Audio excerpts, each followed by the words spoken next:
Mesdames et messieurs, chers amis, je voudrais donc après le frère EKF vous dire merci d'avoir répondu encore massivement et promptement à notre invitation. J'ai juste une déclaration à faire.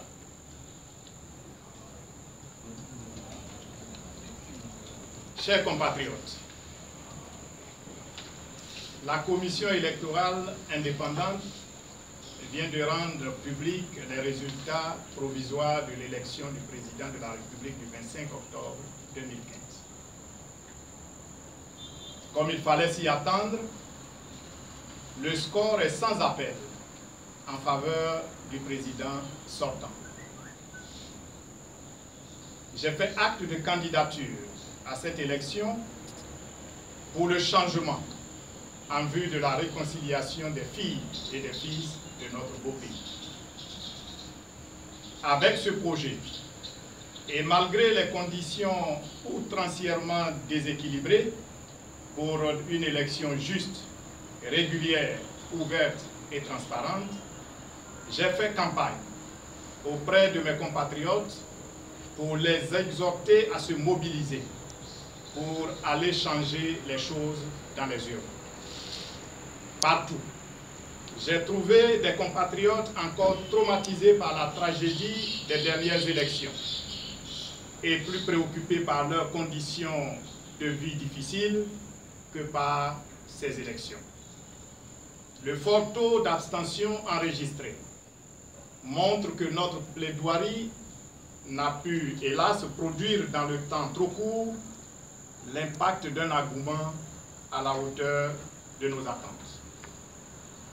Je prends acte de cette attitude que je comprends parfaitement et m'incline respectueusement devant sa sacro-sainte souveraineté.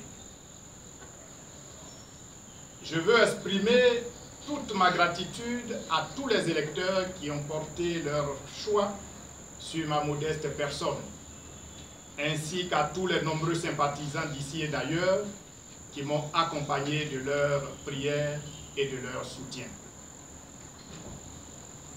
Je veux aussi saluer la maturité du peuple pour son comportement exemplaire, ainsi que tous les candidats pour l'esprit hautement civique dont ils ont tous fait preuve.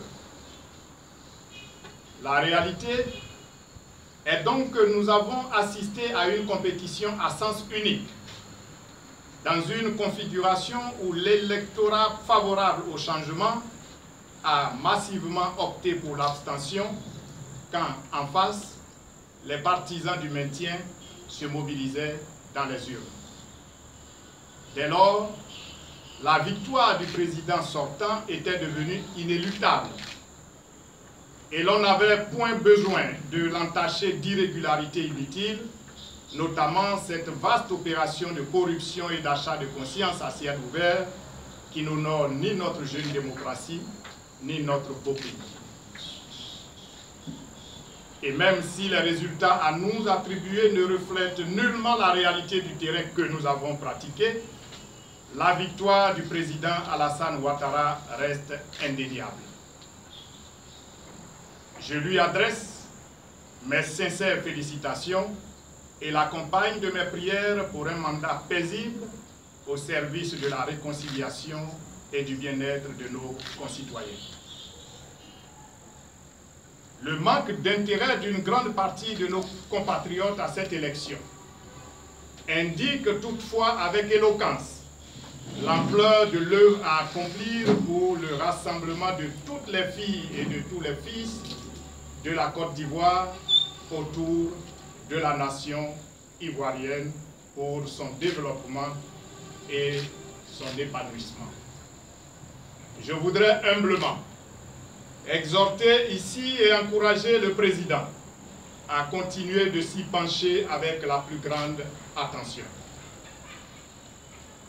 Pour ma part, avec le sentiment du devoir accompli, Je reste à la disposition de la Côte d'Ivoire pour continuer de prôner le pardon, la réconciliation et la paix dans ce beau pays. Foi et action chaque fois.